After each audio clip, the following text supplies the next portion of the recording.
নমস্কাৰ মই মজিদ বন্ধুসকল পলকতে চাওক আজি 9টা গুৰুত্বপূৰ্ণ খবৰ। প্ৰথমটো খবৰ, মুখ্যমন্ত্ৰী হিমন্ত বিশ্ব শৰ্মাৰ পৰিয়ালৰ বিৰুদ্ধে 12,000 বিঘা মাটি দখলৰ গুৰুতৰ অভিযোগ APCCৰ সভাপতি গৌৰৱ গগৈৰ। আৰু এই সন্দৰ্ভত whoisHBS.com নামেৰে এটা ৱেবছাইট মুকলি কংগ্ৰেছৰ।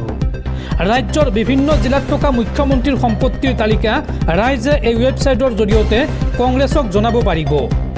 এই সন্দৰ্ভত সংবাদমেল পাতি কেইবাটাও বিস্ফোৰক অভিযোগ অসম প্ৰদেশ কংগ্ৰেছৰ। বুধবাৰে অসম প্ৰদেশ কংগ্ৰেছৰ সভাপতি তথা সাংসদ গৌৰৱ গগৈয়ে মুখ্যমন্ত্ৰী হিমন্ত বিশ্ব শৰ্মাৰ বিৰুদ্ধে এক বিস্ফোৰক অভিযোগ উত্থাপন কৰিছে। গুৱাহাটীৰ ৰাজীৱ ভৱনত আয়োজিত এখন সংবাদমেলত গগৈয়ে দাবী কৰে যে মুখ্যমন্ত্ৰী আৰু তেওঁৰ পৰিয়ালে সমগ্ৰ ৰাজ্যজুৰি প্ৰায় 12,000 বিঘা মাটি দখল কৰিছে। কংগ্ৰেছ দলে চলোৱা এক আভ্যন্তৰীণ তদন্তৰ পাছত এই তথ্য পোহৰলৈ অহা বুলিও তেওঁ উল্লেখ কৰে।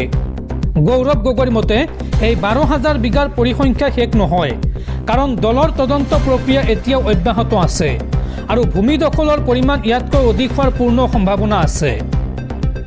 মুখ্যমন্ত্ৰীৰ সম্পত্তিৰ উৎস আৰু ভূমি সংক্ৰান্তীয় তথ্য ৰাইজৰ আগত দাঙি ধৰিবলৈ কংগ্ৰেছ দলে এক বিশেষ অভিযান আৰম্ভ কৰিছে আৰু এই অভিযানৰ অংশ হিচাপে দলটোৱে whoisHBS নামৰ এটা নতুন ৱেবছাইট মুকলি কৰিছে। ইয়াৰ জৰিয়তে সাধাৰণ ৰাইজক মুখ্যমন্ত্ৰীৰ সম্পত্তিৰ বিষয়ে হাতত থকা যিকোনো তথ্য ভাগ বতৰা কৰিবলৈ বা কংগ্ৰেছ দলক জনাবলৈ আহ্বান জনাইছে। তথ্য সংগ্ৰহৰ কাম কাজ সহজ কৰিবলৈ আৰু এটা বিশেষ QR কোড আৰু লগতে এটা ফোন নম্বৰ মুকলি কৰিছে।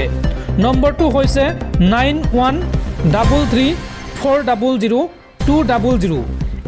এইটো এটা হেল্পলাইন নম্বৰ মুকলি কৰিছে কংগ্ৰেছে। গৌৰৱ গগৈয়ে এই সন্দৰ্ভত কয় যে মুখ্যমন্ত্ৰীয়ে তেওঁৰ বিৰুদ্ধে উত্থাপন হোৱা দুৰ্নীতি আৰু ভূমি কেলেংকাৰী বিষয়টোৰ পৰা মানুহৰ চকু আঁতৰাবলৈহে পাকিস্তানৰ সৈতে সম্পৰ্ক থকাৰ দৰে পুৰণি আৰু ভিত্তিহীন অভিযোগবোৰ পুনৰ টানি আনিছে। সাংসদগৰাকীয়ে মুখ্যমন্ত্ৰীক সমালোচনা কৰি কয় যে যদি তেওঁৰ হাতত কিবা প্ৰমাণ আছিল তেন্তে যোৱা বছৰৰ 10 ছেপ্টেম্বৰতে সেইবোৰ ৰাজহুৱা নকৰিলে কিয়? 5 মাহ ধৰি শুই থকাৰ পাছত এতিয়া হঠাতে মাটি দখলৰ অভিযোগবোৰ গাত দিবলৈহে পাকিস্তানৰ প্ৰসংগ উত্থাপন কৰা হৈছে বুলি গৌৰৱ গগৈয়ে কটাক্ষ কৰে। তেওঁ স্পষ্টকৈ কয় যে কংগ্ৰেছ দলে মুখ্যমন্ত্ৰীৰ পৰিয়ালৰ দুৰ্নীতিৰ এখন সম্পূৰ্ণ ডছিয়াৰ প্ৰস্তুত কৰি আছে আৰু এই কথা গম পায়েই বিজেপিয়ে বিমূৰত পৰিছে। গৌৰৱ গগৈয়ে পূৰ্বৰ দৰে এই অভিযোগবোৰক এক ফ্লপ শ্ব' বুলি অভিহিত কৰিছে। আৰু কংগ্ৰেছ দলে whoisHBS.com নামৰ ৱেবছাইটটো মুকলি কৰাৰ 1 ঘণ্টা পিছতে হেক হয় ৱেবছাইটটো। ৱেবছাইটৰ হোম পেজত ওলাল বেটাৰ লাক নেক্সট টাইম পাইজান আৰু বৰ্তমান এই ৱেবছাইটটো বন্ধ কৰি দিছে কংগ্ৰেছে। পৰৱৰ্তী খবৰ, মুখ্যমন্ত্ৰীৰ পৰিয়ালৰ বিৰুদ্ধে ৰাজ্যজুৰি 12,000 বিঘা মাটি দখলৰ অভিযোগ উত্থাপন কৰাৰ পিছতে এই সন্দৰ্ভত কঠোৰ হৈছে মুখ্যমন্ত্ৰী হিমন্ত বিশ্ব শৰ্মা। এই সন্দৰ্ভত 9 ফেব্ৰুৱাৰীত গৌৰৱ গগৈ, জিতেন্দ্ৰ সিং, ভূপেশ বাঘেল, দেৱব্ৰত শইকীয়াৰ বিৰুদ্ধে মানহানিৰ গোচৰ তৰিব মুখ্যমন্ত্ৰীয়ে। কংগ্ৰেছৰ হাতত যদি তথ্য আছে তেন্তে আদালতত প্ৰমাণ কৰিবলৈ প্ৰত্যাহ্বান মুখ্যমন্ত্ৰীৰ। বিপদ বাঢ়িল গৌৰৱ গগৈৰ। গৌৰৱ গগৈ, জিতেন্দ্ৰ সিং, ভূপেশ বাঘেল আৰু দেৱব্ৰত শইকীয়াৰ বিৰুদ্ধে তৰিব মানহানিৰ গোচৰ মুখ্যমন্ত্ৰী হিমন্ত বিশ্ব শৰ্মাই। 9 ফেব্ৰুৱাৰীত মুখ্যমন্ত্ৰীয়ে তৰিব মানহানিৰ গোচৰ। সংবাদমেলত কংগ্ৰেছ নেতৃত্বই মুখ্যমন্ত্ৰীৰ বিৰুদ্ধে আনিছিল মাটি দখলৰ অভিযোগ আৰু এই অভিযোগৰ পিছতে এইবাৰ কঠোৰ হৈছে মুখ্যমন্ত্ৰী। কংগ্ৰেছৰ হাতত যদি তথ্য আছে তেন্তে আদালতত প্ৰমাণ কৰক, অন্যথা গান্ধী পৰিয়ালৰ এই অভিযোগ সহ্য কৰা নহ'ব। আদালতত উত্তৰ দিব লাগিব অভিযোগকাৰী কংগ্ৰেছে। সামাজিক মাধ্যমত এই মন্তব্য কৰে ৰাজ্যৰ মুখ্যমন্ত্ৰী হিমন্ত বিশ্ব শৰ্মাই। পৰৱৰ্তী খবৰ, নাম নোলোৱাকৈ এইবাৰ অসমৰ মুখ্যমন্ত্ৰীৰ বিৰুদ্ধে ৰাজ্যসভাত সৰব কংগ্ৰেছৰ ৰাষ্ট্ৰীয় অধ্যক্ষ মল্লিকাৰ্জুন খাৰ্গে। বিজেপিৰ এজন মুখ্যমন্ত্ৰীয়ে মুছলমানৰ বিৰুদ্ধে কৰা মন্তব্য গণতন্ত্ৰৰ বাবে বিপদজনক। ৰাজ্যসভাত এই মন্তব্য কৰে মল্লিকাৰ্জুন খাৰ্গেই। মল্লিকাৰ্জুন খাৰ্গে লগতে কয় যে তেওঁৰ নাম মই এইখন মুখেৰে ল'ব খোজা নাই।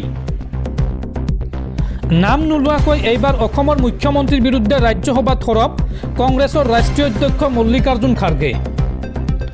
মল্লিকাৰ্জুন খাৰ্গে এই সন্দৰ্ভত কয় যে বিজেপিৰ এজন মুখ্যমন্ত্ৰীয়ে মুছলমানৰ বিৰুদ্ধে কৰা মন্তব্য গণতন্ত্ৰৰ বাবে বিপদ ঘণ্টা। তেওঁৰ নাম মই এইখন মুখেৰে ল'ব খোজা নাই। সদায় এইজন মুখ্যমন্ত্ৰীয়ে হিন্দু মুছলমানৰ মাজত কাজিয়া লগাব বিচাৰে। ৰাজনৈতিক ৰণকৌশলৰ বাবে বাছি বাছি একপক্ষীয় টাৰ্গেট কৰা হৈছে। সংখ্যালঘুৰ বিৰুদ্ধে কৰা ঘৃণামূলক ভাষণক আজি উৎসাহ দিয়া হৈছে। মুছলমানৰ বিৰুদ্ধে ঘৃণা নিবিয়পালে তেওঁলোকৰ খাদ্য হজম নহয়। নাম নোলোৱাকৈ এইদৰে অসমৰ মুখ্যমন্ত্ৰীৰ বিৰুদ্ধে ৰাজ্যসভাত সৰব হৈ পৰে কংগ্ৰেছৰ ৰাষ্ট্ৰীয় অধ্যক্ষ মল্লিকাৰ্জুন খাৰ্গে। দৰ্শকসকল আৰু বহুতো গুৰুত্বপূৰ্ণ খবৰ আছে।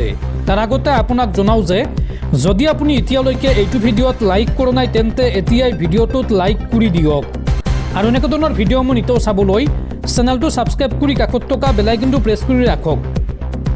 পৰৱৰ্তী খবৰ, মিয়া অসমত থাকিব নোৱাৰা পৰিৱেশৰ সৃষ্টি কৰিব লাগে। মিয়াক কোনেও মাটি নিদিব, কোনেও গাড়ী নিদিব, ৰিক্সা নিদিব, ঠেলা নিদিব। অবৈধ মিয়াৰ বিৰুদ্ধে পুনৰ এই বিস্ফোৰক মন্তব্য ৰাজ্যৰ মুখ্যমন্ত্ৰী হিমন্ত বিশ্ব শৰ্মাৰ। মিয়া অসমত থাকিব নোৱাৰা পৰিৱেশ সৃষ্টি কৰিব লাগে। মিয়াক মাটি নিদিব, গাড়ী নিদিব, ৰিক্সা নিদিব, ঠেলাও নিদিব। তেতিয়া বাংলাদেশী নিজে অসম এৰি বাংলাদেশ যাব। প্ৰত্যেক দিনে অসমৰ পৰা 20ৰ পৰা 25টা বাংলাদেশী গৈ আছে। ৰিক্সাত উঠাৰ আগত চাই লওক কাৰ ৰিক্সা। অসমত 1.5 লাখ বিঘা মাটি খালী কৰা হ'ল। মিয়াক কোনেও আশ্ৰয় নিদিব যদি বাংলাদেশী হয়। মিয়া আৰু মুছলমানৰ মাজত পাৰ্থক্য বুজিব লাগিব।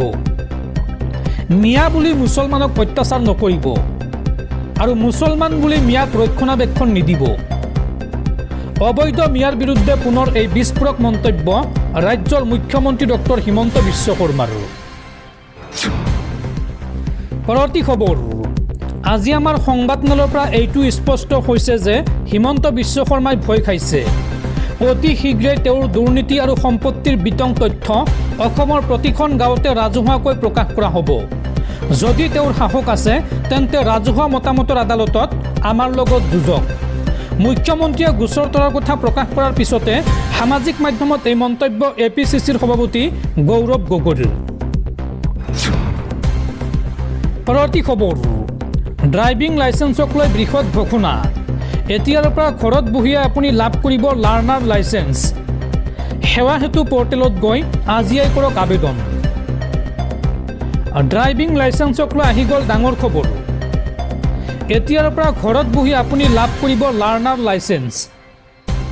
আগৰ দৰে কাৰ্যালয়ত শাৰী পতাৰ প্ৰয়োজন নাই। ৰাইজৰ সুবিধাৰ বাবে মুকলি কৰা হৈছে ডিজিটেল ড্ৰাইভিং লাইচেন্সৰ সুবিধা। সেৱা সেতু পৰ্টেলত গৈ আপুনি কৰিব লাগিব আবেদন আৰু আবেদন কৰাৰ পিছত আপুনি ইডিএল আৰু ERC লাভ কৰিব PDF ৰূপত আৰু মোবাইল লিংক যোগে লাভ কৰিব এই লাইচেন্স। এই সন্দৰ্ভত বৃহৎ ঘোষণা ৰাজ্যৰ মুখ্যমন্ত্ৰী হিমন্ত বিশ্ব শৰ্মাৰ। পৰৱৰ্তী খবৰ, অসমীয়া সাৱধান খবৰ হ'ল বিহাৰী, বেংগলী, মিয়া সকলোৰে নিজা নিজা ৰাজ্য বা দেশ আছে, কিন্তু আমি ক'ত যাম? অতি উদাৰতাই জাতিৰ ধ্বংস মাতিব। গতিকে সাৱধান হওক। খিলঞ্জীয়া মুছলমানৰ একাংশই এই মিয়াৰ হৈ ওকালতি কৰি আছে। এইবোৰ বন্ধ কৰক, নহ'লে অসমীয়া নিশ্চিহ্ন হ'ব। সামাজিক মাধ্যমত এই বিস্ফোৰক মন্তব্য জিতেন দত্তৰ। পৰৱৰ্তী খবৰ, পশ্চিমবংগৰ SIRক লৈ উচ্চতম ন্যায়ালয়ত শুনানি। ইতিহাস ৰচি অধিবক্তাৰ ৰূপত যুক্তি দৰ্শালে পশ্চিমবংগৰ মুখ্যমন্ত্ৰী মমতা বেনাৰ্জীয়ে। ন্যায়ালয়ৰ মজিয়াত নিজ ৰাজ্যত সৃষ্টি হোৱা সমস্যাৰ কথা ক'লে মুখ্যমন্ত্ৰীগৰাকীয়ে। এই সন্দৰ্ভত পশ্চিমবংগৰ মুখ্যমন্ত্ৰীয়ে কয় যে ছাৰ, পশ্চিমবংগক কিয় আক্ৰমণ কৰা হৈছে? যদি পশ্চিমবংগত SIR হৈছে তেন্তে অসমত কিয় নহয়? অধিবক্তাৰ ৰূপত উচ্চতম ন্যায়ালয়লৈ এই প্ৰশ্ন পশ্চিমবংগৰ মুখ্যমন্ত্ৰী মমতা বেনাৰ্জীৰ। উল্লেখযোগ্য যে পূৰ্বেও মমতা বেনাৰ্জীয়ে বিৰোধী শাসিত ৰাজ্যবোৰত SIRৰে বৈধ ভোটাৰৰ নাম কৰ্তনৰ অভিযোগ উত্থাপন কৰিছিল। পৰৱৰ্তী খবৰ, কিদৰে চলিছে অসমৰ কাৰাগাৰসমূহ? এইবাৰ শদিয়াৰ জিলা কাৰাগাৰৰ পৰা পলায়ন 4টাকৈ কয়দীৰ। দিনৰ ভাগতে কাৰাগাৰখনৰ পৰা পলায়ন কৰে এই কয়দী কেইজনে আৰু এই সমগ্ৰ ঘটনাই তীব্ৰ চাঞ্চল্যৰ সৃষ্টি কৰিছে শদিয়াত। লগতে এই ঘটনাক লৈ কাৰাগাৰৰ নিৰাপত্তাক লৈ প্ৰশ্ন উত্থাপন হৈছে। পৰৱৰ্তী খবৰ, ৰাষ্ট্ৰপতি শাসনৰ অন্ত পৰিল চুবুৰীয়া ৰাজ্য মণিপুৰত। মণিপুৰত মুখ্যমন্ত্ৰী হিচাপে শপত গ্ৰহণ কৰিলে ইউমনাম খেমচান্দ সিঙে। ইম্ফলৰ লোকভৱনত শপত গ্ৰহণ কৰে ইউমনাম খেমচান্দ সিঙে। ৰাজ্যখনৰ ৰাজ্যপাল অজয় কুমাৰ ভাল্লাই শপত বাক্য পাঠ কৰালে সিঙক। পৰৱৰ্তী খবৰ, গৌৰৱ গগৈৰ পাকিস্তান লিংকৰ তদন্ত অসমৰ ৰাজনীতিৰ বিষয় নহয়।